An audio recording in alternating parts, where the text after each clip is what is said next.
नमस्कार दोस्तों, स्वागत है आपका फिर अपने चैनल ऑनलाइन मित्र पर। और आज के इस वीडियो में हम बात करने वाले हैं स्पाइस मनी के फेस स्कैन के माध्यम से, यानी कि जो फेस ऑथेंटिकेशन जो शुरू किया गया है उसके माध्यम से। और कई लोगों ने मुझे कमेंट किया कि अभी तक हमारे पोर्टल पर अपडेट आया नहीं, आप हमें लाइव वीडियो दिखाइए, नहीं तो आप हमसे झूठ बोल रहे हैं। दोस्तों, मुझे झूठ बोलकर आपको क्या मिलने वाला है?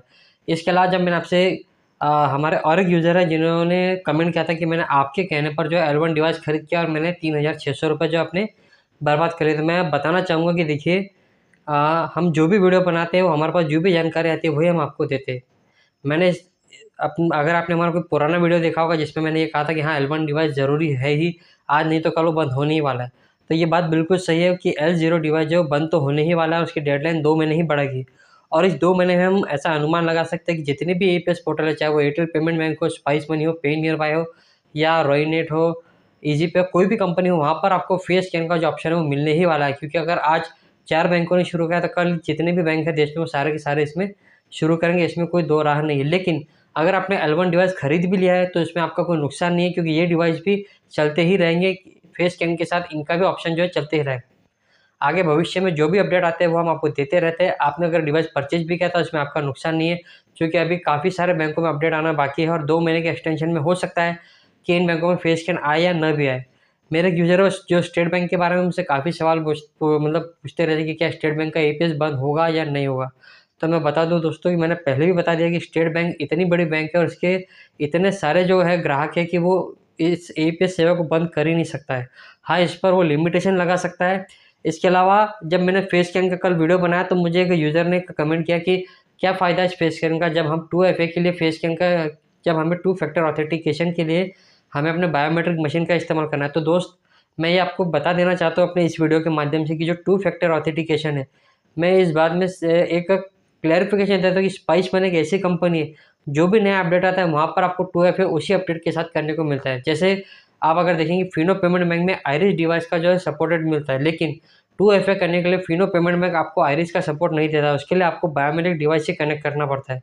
यानी कि अगर आपके पास कोई कस्टमर आता है कि आपको आइरिस के माध्यम से पैसा विड्रॉ करना है, तो पहले आपको अपने बायोमेट्रिक के साथ आपको 2FA करना पड़ेगा, बाद में उसे डिस्कनेक्ट करके फिर आपको आइरिस कनेक्ट करना पड़ेगा। जब ये हमें हर कस्टमर के साथ में 2FA करना पड़ता था, तो उस समय इसकी बहुत दिक्कत होती थी, खासकर आइरिस डिवाइस और बायोमेट्रिक डिवाइस को लेकर। ये पहले हमें आइरिस के अपने बायोमेट्रिक लगाकर हमें प्रोसीड करना पड़ता था और उसके बाद ग्राहक को आइरिस डिवाइस लगाकर फिर उससे हमें प्रोसेस करना पड़ता है। और अगर इसमें अगर कस्टमर का डाटा मिसमैच कर रहा है तो उसके बाद हमें फिर से आइरिस डिस्कनेक्ट करना पड़ता था और फिर से बायोमेट्रिक डिवाइस को कनेक्ट करना पड़ता था। वो ये फिनो पेमेंट बैंक के साथ में बहुत दिक्कत थी और सेम यही दिक्कत आज एयरटेल पेमेंट बैंक के साथ भी है।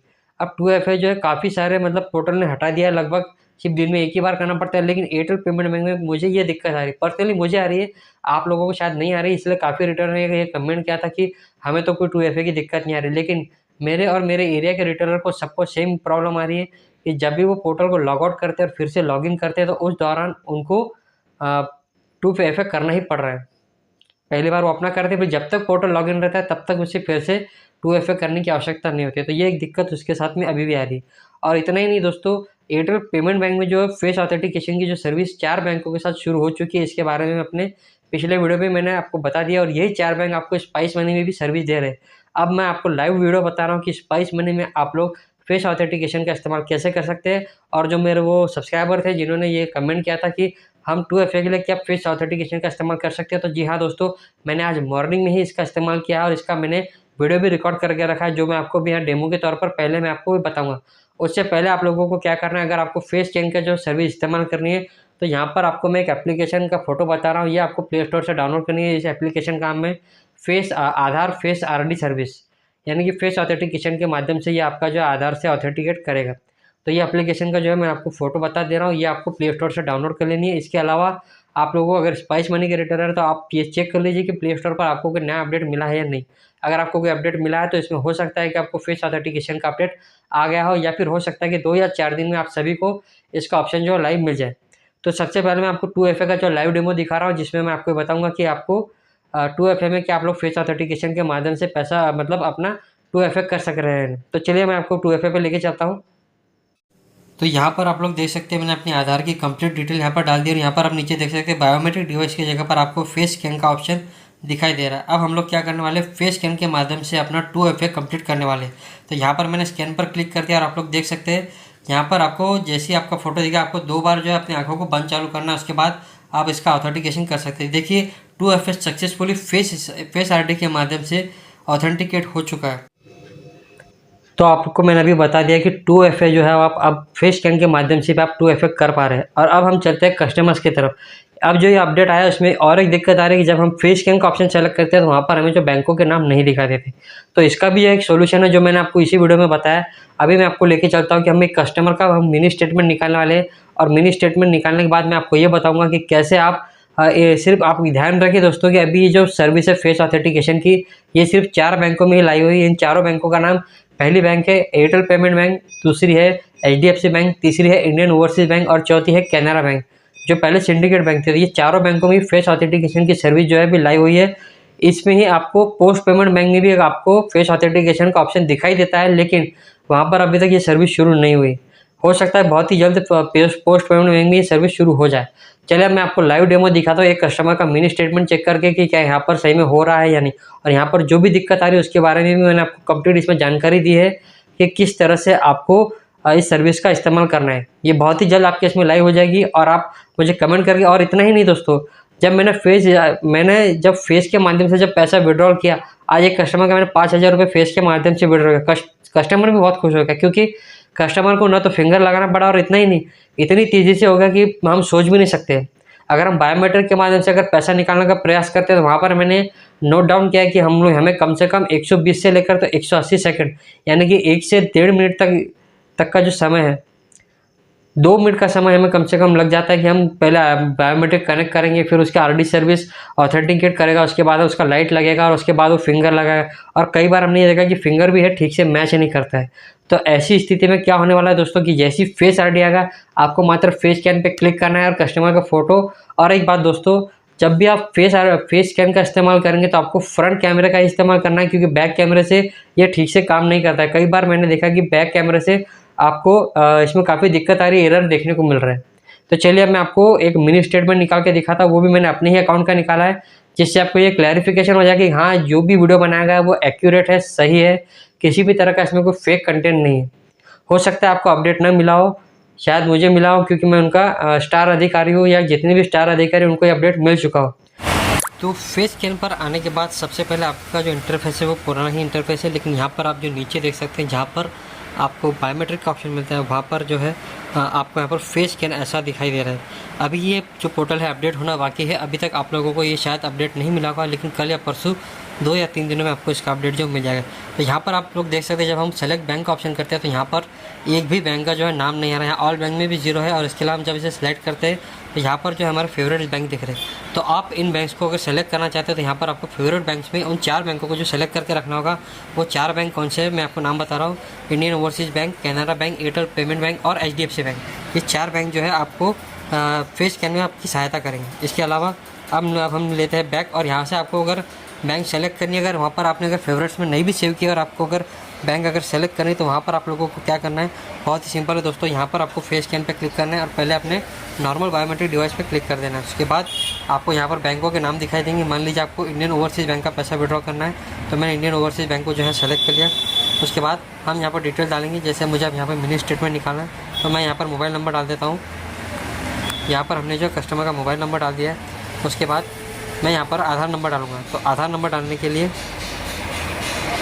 तो यहाँ पर मैं जो है वो आधार नंबर डालने वाला हूँ। तो यहाँ पर मैं अपना ही आधार नंबर डाल देता हूँ। तो आप लोग देख सकते हैं यहाँ पर मैंने आधार नंबर डाल दिया। उसके बाद में हम लोग करने वाले सीधा स्कैन पे। अब हम फिर से अपने फेस स्कैन के ऑप्शन पर चले जाएंगे। तो यहाँ आप लोग देख सकते हैं यहाँ पर हमारा बैंक भी सेलेक्ट हो चुका है, और उसके अलावा यहाँ पर मोबाइल नंबर आप हम इसे टिक करेंगे, फेस स्कैन पे क्लिक करेंगे, और उसके बाद वेरी सिंपल जैसे ही एप्लीकेशन ओपन होता है यहाँ पर आप लोग देख सकते हैं कि मैं लाइव हूँ। और इसके बाद आपको क्या करना है, अपनी आंखों को 2 बार बंद करना है, यानी कि कस्टमर से कहना है कि वो अपनी आंखें 2 बार बंद करें। जैसे कि तो यहाँ देखिए आप 2 बार आंखें बंद करने के बाद यहाँ पर आप लोग देख सकते हैं सिंपली जो बैंक बैलेंस है वो आपके सामने ईजिली आगे आ चुका है। तो अब हमने ये सक्सेसफुली आपको डेमो दे दिया है कि आप फेस स्कैन जो है वो स्पाइस मनी में भी काम करना शुरू कर दिया है। तो इस तरह से दोस्तों आप स्पाइस मनी के माध्यम से भी अब आपको फेस ऑथेंटिकेशन के माध्यम से आप पैसा विड्रॉ कर सकते हैं और एक काफ़ी स्पीड से काम करता है दोस्तों। इसमें आपका काफ़ी समय बचेगा और इतना नहीं, जो कस्टमर के साथ में आपको दिक्कत होगी बार बार आपको उसके फिंगर बदल बदल के लगाने पड़ते हैं, वो समस्या से भी आपको निजात मिलने वाली। और ये जो समस्या है दोस्तों खासकर आपको ठंड के मौसम में बहुत देखने को मिलती है कि ठंड के मौसम में जो हमारे हाथ और हमारा जो फिंगरप्रिंट है वो काफ़ी ड्राई हो जाते हैं और उस दौरान काफ़ी सारे कस्टमर्स के जो फिंगर तुरंत मैच नहीं करते। तो इस दौरान आपको फेस ऑथेंटिकेशन काफ़ी ज़्यादा मदद कर सकता है। इसके अलावा अभी बारिश का भी मौसम है, कभी काफ़ी सारे जो कस्टमर्स हैं वो बारिश में भीग जाते हैं, तो उस दौरान वो भी गीले हाथों को हमारी मशीन पर ट्राई करते हैं, तो उससे भी हमारे बायोमेट्रिक डिवाइस भी ख़राब होने की आशंका होती है। तो इसमें यह ऑप्शन काफ़ी बेहतर है और मैं तो कहता हूँ कि आगे जितने भी अपडेट आए फेस ऑथेंटिकेशन का मुकाबला वो कर ही नहीं सकते, इतना फास्ट स्कैन है। मुझे अपडेट आने के बाद काफ़ी खुशी है। दोस्तों एक और अपडेट आने वाला है लेकिन कंफर्मेशन नहीं कब तक आएगा। एनपीसीआई ने इस अपडेट को अनाउंस किया था नवरात्रि के समय लास्ट ईयर, लेकिन अब तक ये अपडेट जो लाइव नहीं है। हमें सुनने को मिला था कि ये शायद 31 मार्च के बाद में लाइव होने वाला है। ये अपडेट है दोस्तों फ़ोनपे का, मतलब जितने भी मनी ट्रांसफ़र पोर्टल है, चाहे बैंक हो या कहीं पर भी, वहाँ पर हम लोग IMPS का इस्तेमाल करते हैं। तो एनपीसीआई की तरफ से एक अनाउंसमेंट की गई थी कि अब हम बैंक अकाउंट में अगर पैसा डालना है हमको, तो अब हमें अकाउंट नंबर की आवश्यकता नहीं होगी, हम मोबाइल नंबर के माध्यम से ही अब पैसा IMPS कर पाएंगे। फिलहाल ये अपडेट कब आएगा इस बारे में हमें कोई भी जानकारी प्राप्त नहीं है, लेकिन ये आने वाला ज़रूर है दोस्तों। हो सकता है कि 15 दिन में आ जाए या हो सकता है कि 2-4 महीना और लग जाए या साल भर भी लग सकता है। इस बारे में हमें फिलहाल कोई जानकारी नहीं है, लेकिन जब भी ये अपडेट आएगा दोस्तों, मैं कहता हूँ कि मनी ट्रांसफ़र और AEPS के जो डूबता बिजनेस है उसमें एक जान सी आ जाएगी, क्योंकि आज हमारे पास मनी ट्रांसफ़र करने के काफ़ी सारे कस्टमर आते हैं कि हमें UPI के माध्यम से मनी ट्रांसफ़र करना है, लेकिन ऐसे में हम लोग बेबस हो जाते हैं क्योंकि हमारे पास हम पर्सनल अकाउंट का ज़्यादा इस्तेमाल नहीं कर सकते और बड़े-बड़े ट्रांज़ैक्शन के लिए तो बिल्कुल भी नहीं कर सकते हैं, क्योंकि काफ़ी सारे जो ग्राहक हैं हमारे पास अनजान आते हैं। तो अनजान लोगों के अकाउंट में पैसा डालना मतलब साइबर फ्रॉड होने की आशंका काफ़ी ज़्यादा होती है। और एक और बात कहना चाहूँगा कि जो भी लोग AEPS के लिए रजिस्टर मेंटेन नहीं कर रहे, मैं अपने पिछले वीडियो में भी कहता था कि वो लोग भी रजिस्टर मेंटेन करना शुरू कर दीजिए। और दूसरा और एक बहुत ही ज़रूरी बात मैं अपने हर वीडियो में कह रहा हूँ कि प्लीज़ आप हमारे चैनल को सब्सक्राइब कीजिए, क्योंकि मुझे 1000 सब्सक्राइबर्स का टारगेट बहुत ही जल्द पूरा करना है। और अगर ये टारगेट पूरा नहीं होता है दोस्तों, तो हो सकता है कि मैं आगे फिर वीडियो बनाना बंद कर दूँ। आप लोगों से रिक्वेस्ट है कि प्लीज़, अब ज़्यादा नहीं दोस्तों, सिर्फ 340 सब्सक्राइबर बाकी है। तो आप में से जो भी महानुभाव, जो भी सब्सक्राइबर, उन्हें ऐसा लगता है कि हाँ मेरे वीडियो सही है, अच्छे हैं, जानकारी भरे है और AEPS की सबसे पहले आपको अपडेट देता हूँ, तो आपसे इतनी सी रिक्वेस्ट है कि प्लीज़ हमारे चैनल को सब्सक्राइब जरूर करें। 340 सब्सक्राइबर चाहिए दोस्तों, तो प्लीज़ प्लीज़ प्लीज़ 3 बार कह रहा हूँ दोस्तों कि आप प्लीज़ सब्सक्राइब जरूर कर दीजिए। चलिए मिलते हैं अगले वीडियो में ऐसे ही कोई धमाकेदार अपडेट के साथ, जिससे कि आपकी आमदनी और आपके काम को आसानी मिले।